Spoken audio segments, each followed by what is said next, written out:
Cette rencontre, pour nous, a atteint ses objectifs.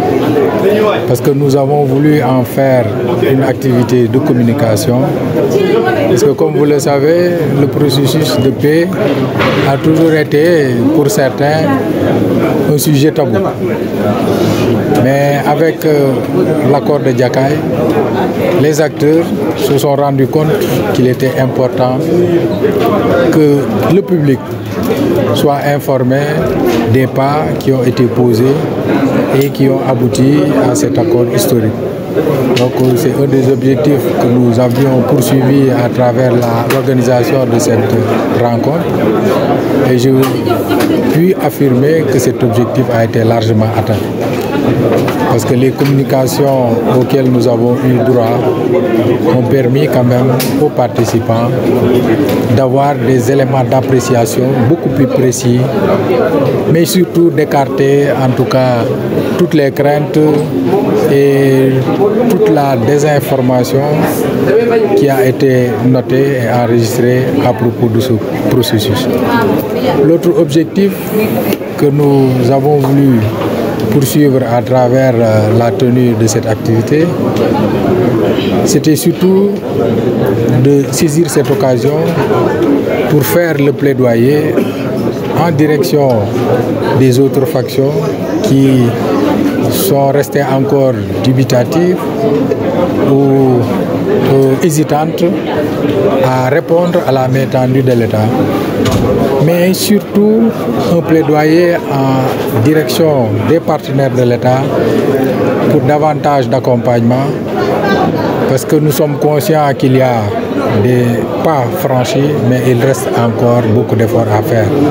Si nous prenons le cas du déminage, la situation fait état d'1 500 000 m² qu'il faut traiter pour pouvoir les remettre à la disposition des populations.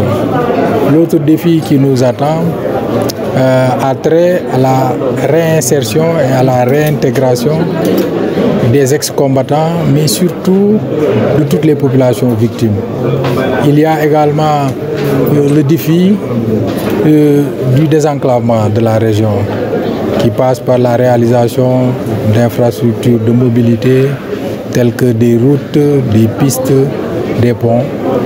Et l'État aura besoin de l'accompagnement de ses partenaires pour répondre efficacement aux attentes des populations de la région dans ces domaines respectifs. Et à ce propos, cette rencontre nous a permis en tout cas de partager avec les partenaires qui ont accepté d'accompagner l'État dans le cadre de ce processus pour qu'il mobilise davantage de ressources pour aider l'État à atteindre ses objectifs dans le cadre de ce processus. La rencontre nous a aussi permis franchement de mettre en exergue le rôle extrêmement important que certains acteurs ont joué, notamment ceux de la société civile locale qui ont eu la confiance des partis. Je pense notamment à la COSPAC, à la DPC, à Malawo, qui ont été des facilitateurs dans ce processus et qui ont été acceptés unanimement par les deux partis. De toutes les façons, dans le cadre de la mise en œuvre de l'accord de Djakaï, il a été retenu d'accompagner les populations à accéder à l'état civil.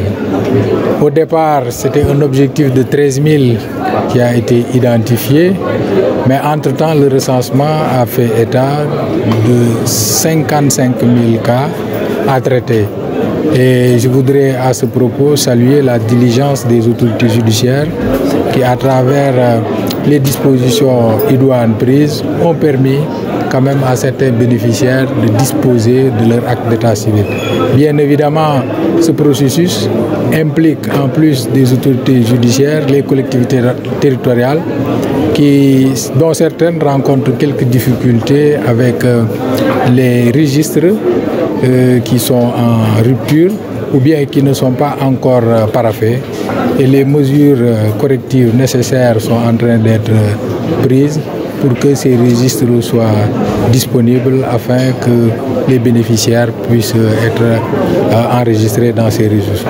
Ce n'est pas un manque d'harmonie, c'est juste un petit dysfonctionnement.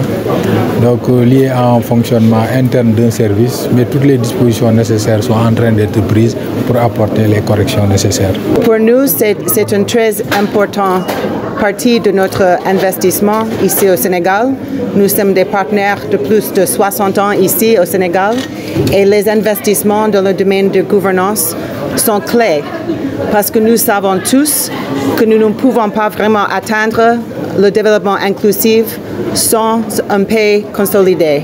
Alors aujourd'hui, je suis vraiment fière que nous avons appuyé à peu près 180 ex-combattants avec la réintégration sociale et économique ici au Casamance et aussi avec la préparation pour autant de 50 000 certificats de naissance qui sont importants pour que les personnes puissent vraiment avoir l'accès aux services de santé, l'accès à l'éducation.